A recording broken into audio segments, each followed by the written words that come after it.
Hello, Tansei, bonjour, and good morning, ladies and gentlemen, everybody, and welcome to, right on, Shanda's Dance with okay, oh, that's new. Well, good morning anyways. I'm a little bit behind schedule. This morning I had to do a few things before I started now, and I'm online, so awesome. I seen somebody wanted me to join my group with another group. I don't know how all this works, but anyways, I know how it works with all of you. So, anyways, I just like to broadcast this class every day from here, from my home, up here in Alexander First Nation, in the province of Alberta, Canada. So, if you guys are not familiar with Canadian provinces, that's kind of where I'm at and where I'm located. I know some of you are in the States or other countries, and I've been seeing that. I've been seeing people from Malaysia, people from Europe, and people all over the place that have been following my channel. And this is like a free class, a free alternative to fitness, and that's why I call it Pow-wow Dance Aerobics, because what we do is we utilize powwow style dancing to enhance and improve our fitness level and our health, not only on just a physical level, but there's other things that take place as well. So from our cultural perspective in Indigenous culture, we always, from where I come from, we always think of things in fours, like the four seasons, right? So with the health of a person, there's four parts, right? There's the emotional, there's the mental, there's the spiritual, and then there's the physical. So those four parts are really important, and that's what makes up a whole person. And that's one of the things that has been taught like throughout, like in educational institutions, that's been taught in our ceremonies, that's been taught at powwows, that's been taught like all throughout our lives as Indigenous people, especially in this area. Like I'm talking just in my area, in my little world or my little bubble. And that's kind of what I'm sharing with you. And some of you can relate to that because some of the teachings are the same. Whether you're Sioux or Lakota or whatever the proper word is. I know that there's a lot of mix-up as to what Sioux people like to be called. There's some of them just like to be called Lakota or Nakota or Oglala, or there's a couple of different ways. Same for Crees, right? Cree. The word Cree is actually a misinterpreted word by the French people, in which our name was given to us as Cree people, and it was actually shortened from a mispronounced word, which one of the eastern tribes, I can't remember which one, but they had a word for us that they told French people. They said, oh, those are the Kiristonin. It kind of meant that the ones that painted their face or had the markings on their face. That's kind of how our ancestors, they used to be tattooed on the face like Maori people. And that's how the Cree word came to be. And actually the real word for Cree people is Nihiao. Nihiao is like saying like the people. It's like saying people of the earth, human beings. So there's a little history lesson for you guys. And correct me if I'm wrong, there's still a lot I have to learn. I've studied a lot of history, and I enjoy sharing history stories with my family and my friends and all of you, of course. So anyways, we're going to get started now with some powwow style dance aerobics. Just going to do the warm-up first, and then from the warm-up we're going to do some stretching and some strength training, some core training, as well as some peak performance training as well, and then a cool down. So it's a really easy five-step program to follow. So here we go, going to get things going now with the first song. So we only need like 2 or 3 songs to warm up, just to get the body going, get the soul going, awaken the soul, and get the body going, get the heart pumping, the blood flowing. That's all there is to it. Now, typically, powwows don't start till, well, it just depends. On Fridays, they start around 7 o'clock, grand entry time. And if it's the weekend, it's 1 o'clock in the afternoon. So we typically don't powwow until later on in the day. Powwowing in the morning is not really our natural way. But if you're a serious powwow dancer, or if you love powwow that much, dancing in the mornings ain't so bad. You know, I've been doing it for many, many years, and it's helped me stay in shape. It's helped me get in shape.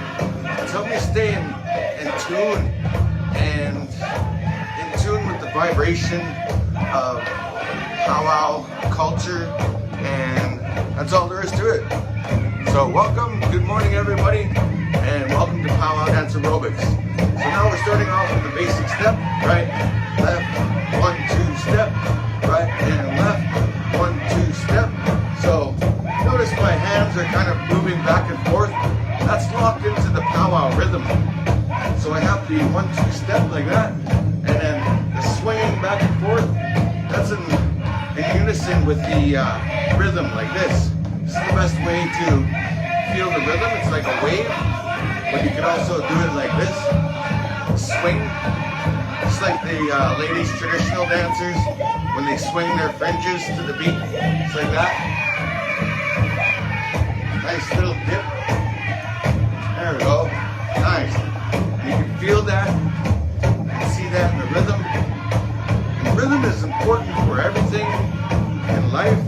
There's a rhythm to your day. There's a rhythm to your workflow. And even in dancing, drumming, that rhythm is very, very important. Makes it more efficient. Makes it more in harmony. There we go. So there's the first song. I already need a drink after that one. So here we go. Alright. Second song. Alright, so now let's change our movements and warm up those other muscles in the body, which are our biceps. And then we can also curl our legs to warm up that part of our body. Activate those hamstring muscles, which are located right here. So when you curl like that, that actually exercises that muscle. So we can do double curls, curl our biceps and our hamstrings. Get those muscles activated. So that, 5, 6, 7, 8, and 1, 2, 3, 4, 5, 6, 7, 8, 1, 2, 3, 4, 5, 6, 7, 8, 1, 2, 3, 4, 5, 6, 7, 8, 1, 2, 3, 4, 5, 6, 7, 8, 1, 2, 3, 4, 5, 6, 7, 8. Now I'm going to work on the shoulders. Nice little bounce. 2, 3, 4, 5, 6, 7, 8. 1, 2, 3, 4, 5, 6, 7, 8. 1, 2, 3, 4, 5, 6, 7, 8. 1, 2, 3, 4, 5, 6, 7, 8. All right, my calves are burning after that one. Wow. Okay, so now we'll do some simple arm lifts and leg kicks, and that will activate another part of our body as well. So we'll crisscross like that. So left arm, right foot, left arm, right foot, and right arm, left foot. Like that. 1, 2, 3, 4, 5, 6, 7, 8. Switch. 2, 3, 4, 5, 6, 7, 8. 1, 2, 3, 4, 5, 6, 7, 8. 1, 2, 3, 4, 5, 6, 7, 8. 1, 2, 3, 4, 5, 6, 7, 8. Switch, turn,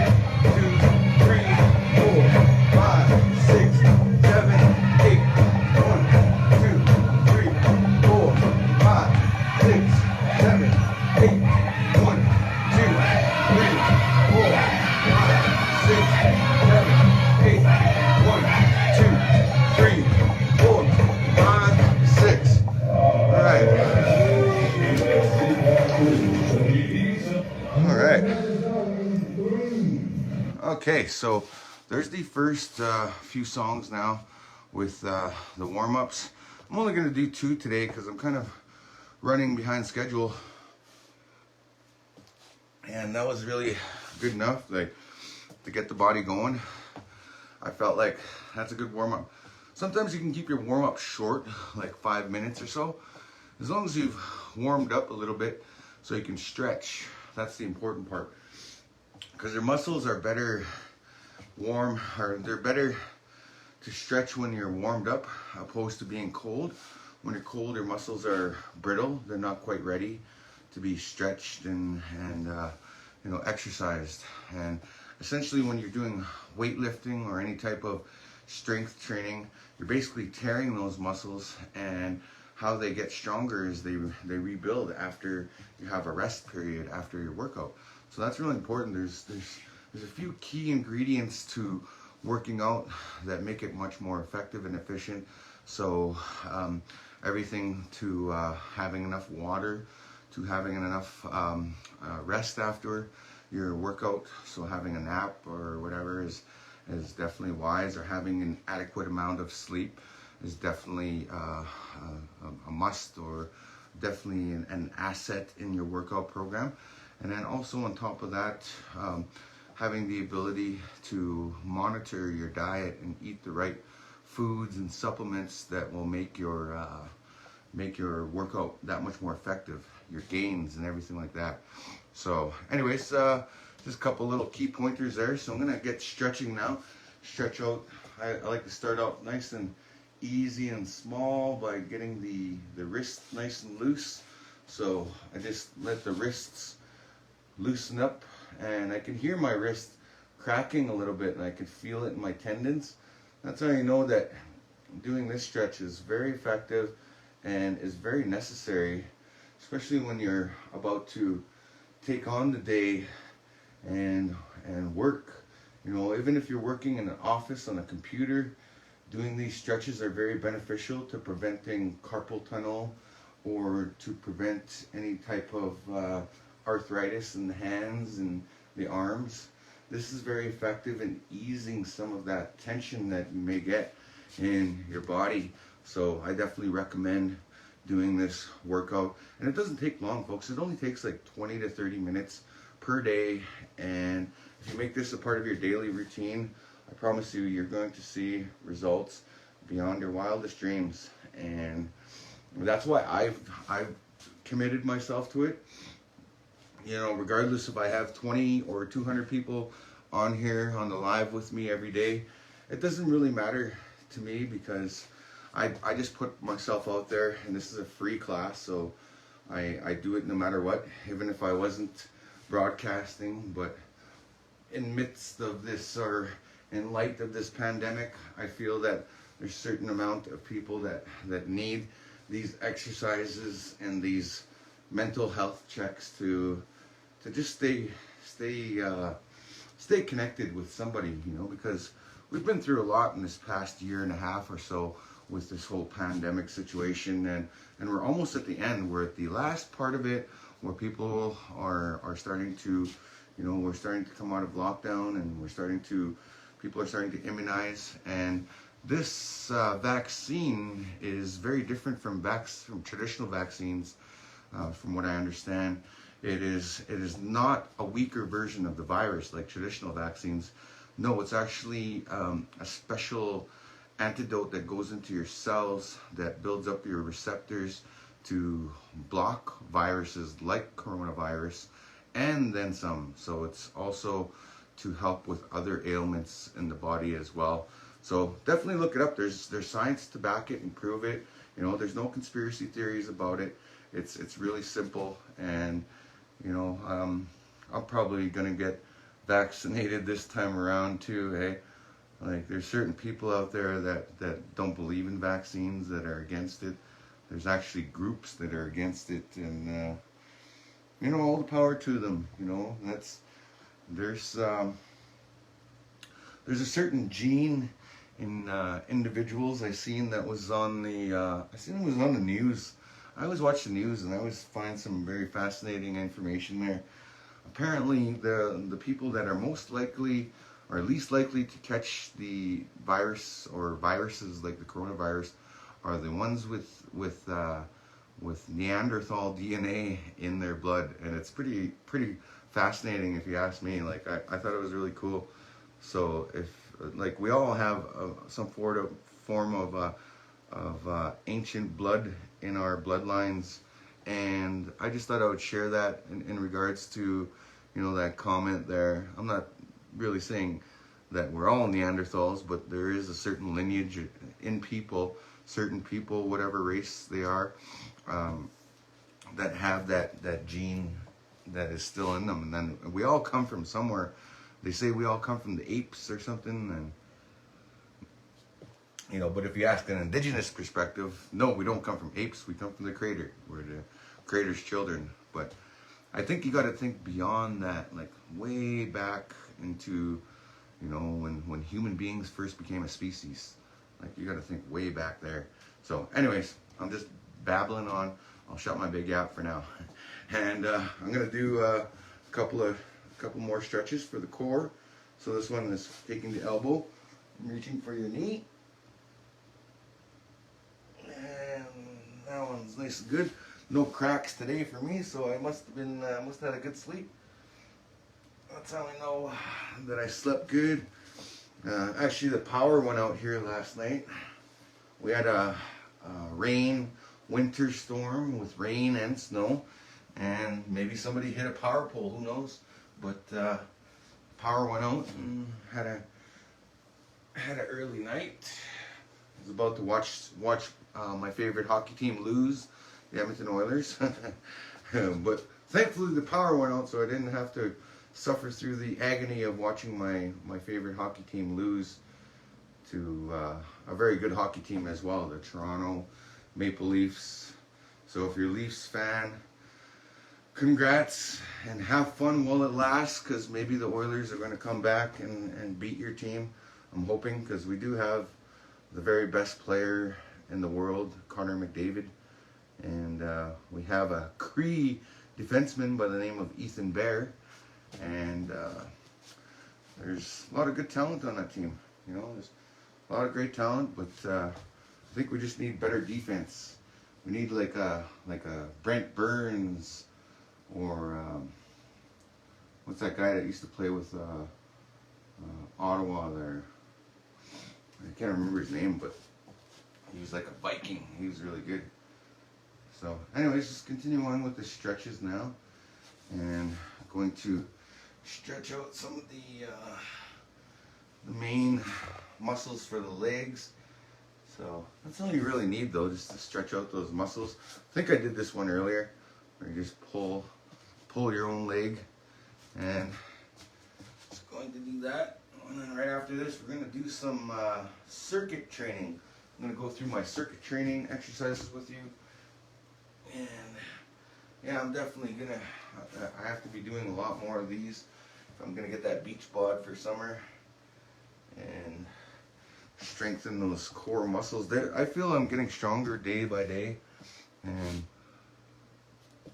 I've been just going through a lot lately with busy life with music now in my life, not only just dancing.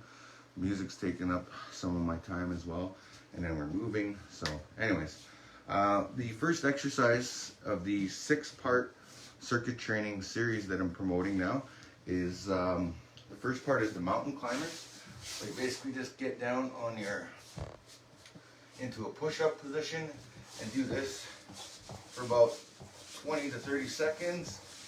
Simply kick your knees like this. And that's all you need, because it's a circuit, right? And you're going to repeat this 4 times, this entire 6-part circuit. So there's the first part, the mountain climbers. Then the next part would be the knee-high kicks.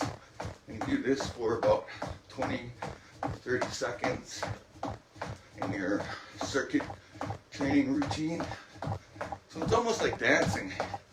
You're just switching up different dance moves to practice. And then next from here would be the squat jumps. So 1, 2, 3, 4, 5,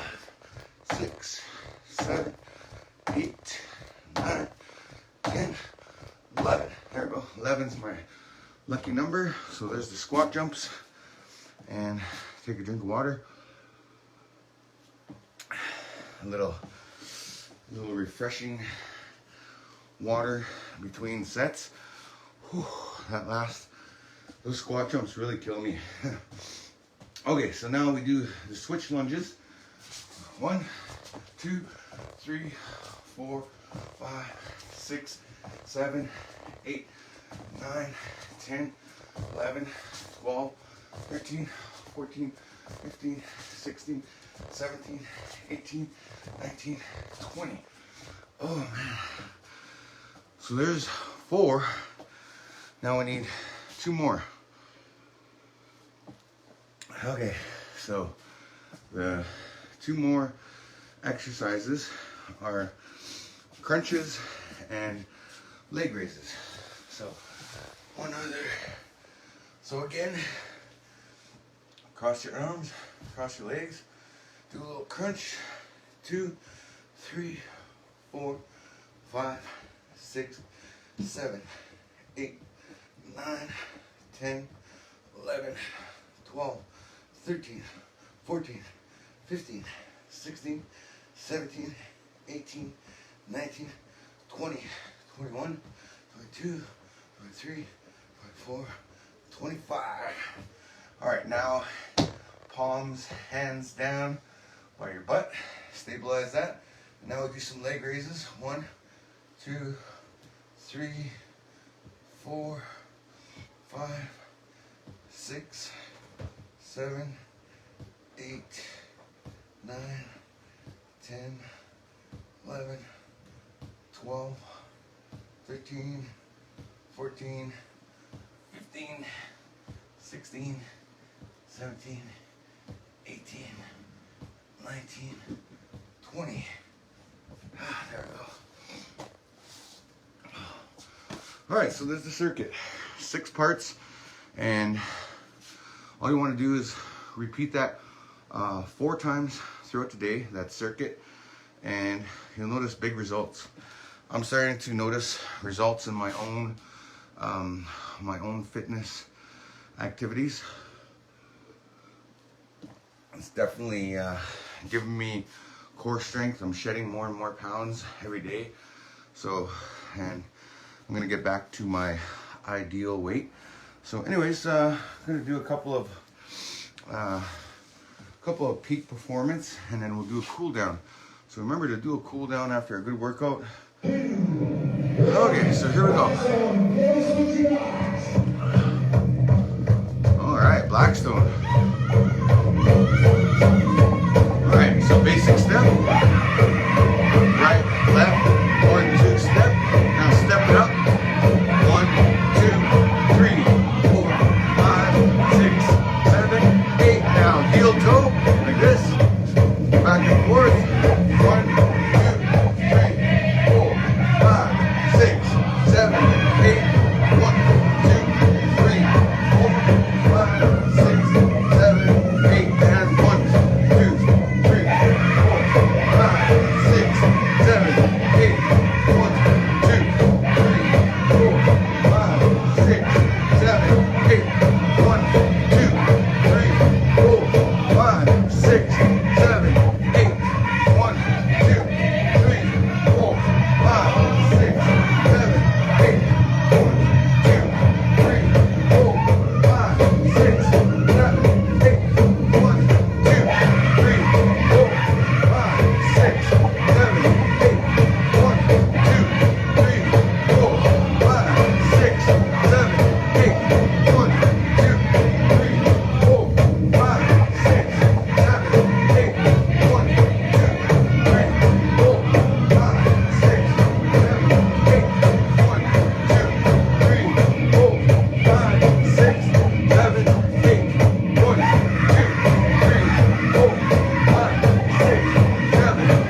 peak performance, and where I incorporated a lot more dance moves into it. So now with the other part of peak performance is playing around with the hoops. For those of you that like that type of thing, the hoops is really fun to play with. You can do all kinds of different moves with them. So I have two types of hoops that I like to use. This one's just a bare plastic hoop with a little bit of paint on it from past project I did. But basically there's the joint. So in there is a little piece of wooden dowel, and that's what holds them together. So traditionally our hoops are made out of red willow, which a lot of us don't use anymore. We use modern material. And then secondly, I have this weighted hoop here. These are good for working out like little micro workouts. So for example, if you want to work out your forearm muscles, you basically just spin this back and forth. It helps with your hand-eye coordination as well as exercising the functionality of your fine motor skills. So these are really important. So if you do this for about 30 seconds, you're definitely going to feel the burn on your forearm muscle. And this is a really good workout for stretching out and working out those cramped up fingers or whatever. And it might hurt your knuckles a little bit when you spin it. So that's the only the only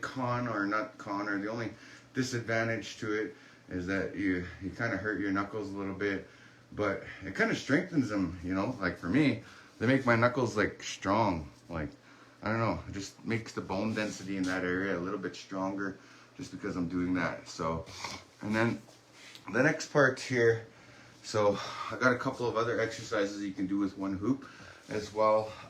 We can do this exercise, which is like jumping through hoop. It's like doing jumping squats, but you're actually just jumping through the hoop like that. And you got to use your arms and your coordination with your whole body. You got to be able to just crouch down into that squat position, and this, like, I guarantee you, it works the back, it works the legs, it works everything all at once. Even your arms, it works that. So if you can, I always tell to my students, like when you're doing this for the first time, just try one. See if you can do one complete jump through like that, and then from there do 4. So 1, 2, 3, 4. And then if you get used to that, then you could do a series of 10 of them. And then at the 10th one, you have to pay attention as the hoop comes out. You're already ready to throw this out like that. And I see a lot of my younger hoop dance buddies doing that move. It's one of my moves that I created. I haven't seen Tony Duncan do it. Sorry, Tony, I noticed you pulled out one of my moves. So, you know, I don't lay claim to every move, but I noticed little things that, you know, I've done in the past that hoop dancers are doing now. Like even this move, like I see a lot of hoop dancers doing this move, or throwing it over the shoulder. I see a lot of hoop dancers doing that. When I was starting out, there wasn't a lot of variety like that, so I had to create a lot of moves on my own. Even though I loved a lot of the styles I seen out there, and I wished that I could have done some of their moves as well. So anyways, so let's do this one. After 10, we'll do 10 jump throughs. 1, 2, 3, 4, 5, 6, 7, 8, 9, 10. Grab it, and good. So there's a cool challenge to take on. And another thing that I'm teaching myself is like, sure, I know how to spin my hoops like this, spin them like that, but the late great Nakota Lawrence was able to switch them while he was spinning like that and keep them going. So that's an amazing trick. So, you know, to honor Nakota, I've been trying that move. I've been staying away from that move lately, but since he's been gone, you know, I know his students probably know that move, but I don't, and I want to certainly honor that when I do. Not in competition, I'll probably just do it as an exhibition thing. It's a really hard move to do. So, you know, just spinning the hoop is tricky. You know, it's really tricky to spin the hoop and be able to control it too. That's another thing altogether. So, anyways, just some fun tricks to do with the hoop dance. And now we're just gonna do a cool off dance now, just to cool things off now. Now that we had a good little workout. And see how simple it is? Really easy to work out. Really simple workout. Let's see. Okay. Okay, so one last song just to cool things off. And if you're from Alberta, definitely check out my Alberta Up video. I'm part of this new campaign called ATB Up. It's with Alberta Treasure Branch here in Alberta. One of the banks has invested into a campaign with the Mental Health Foundation of Alberta. I'm really happy they're doing that, because I saw in the news this morning, like, even our on a national level, our government have recently come to light with the need for more resources for mental health for people all across Canada. And because some 16-year-old girl took her life, and that could have been prevented, like, if we had more mental health resources. And you know, that's sad when you see young people go like that. You know, it's sad to me, because I'm older, I'm getting older now, and it's really sad when I see people younger than me pass away or take their own lives. And that's, you know, that's not cool. But you know, it's still their choice. But I mean, like, at least, you know, we could have resources to help those people. You know, when I was younger, I had the culture to turn to, and not all people have that. You know, especially if you're living in an urban setting in the city, even though people live together, they tend to be isolated a little bit. You know, there's social isolation within the great numbers of society. But if you belong to a small community like myself, we have resource people, we have elders and stuff we can go talk to whenever things get difficult. And that's the beauty of our Indigenous culture. And you know, regardless of what we've been through as Indigenous people and our history, you know, I think we still have the highest suicide rate in the country regardless of that. And those are the ones that get lost and slip in between the cracks, you know. So I just want to talk about mental health and wellness as well. And just start the conversation, you know. So if you know anybody that's going through a tough time, you know, definitely try to be there for them and provide them with some of those resources, you know. I always take time out of my day or whatever to be there for anybody that's going through a tough time. And I always try to just, you know, put myself out there and help out others along the way, like how I'm doing now, I guess. So that's why I'm glad to be part of this ATB Up campaign. So if you're from Alberta, definitely participate in the campaign, because for every video that you share, that Albertans share, ATB is going to donate $1 to the Mental Health Foundation, like on top of what they're already doing, of course. Like, they probably already have donated a significant amount of money and resources to the Mental Health Foundation of Alberta. And that's good that our province is doing that. Now I hope other provinces take the lead with this as well, because it is in the national scope right now, all across Canada, like, because of that young girl that took her life there recently in the East Coast there, somewhere in Nova Scotia or New Brunswick. I can't remember which province, but it's just sad to see that, you know, like, and you know, there's so many stories like that all across Canada. So anyways, I hope that people take that teaching or that example of a big corporation working with you know, the people. And that's really great. That's really honorable. So thanks again for joining me. Thank you for the stars and for all the follows and all the likes. As always, I appreciate your guys's I appreciate you guys being here. I appreciate your comments and stories you share with me. And thanks again for joining me for another version of Pow-wow Dance Aerobics. So I wish you the best, beautiful, most blessed day ever. and we'll see you again here. I'll be back here tomorrow, 7:30 in the morning. Same time, same thing, kinda-ish. But either way, I'll be here, 7:30. All right, peace out.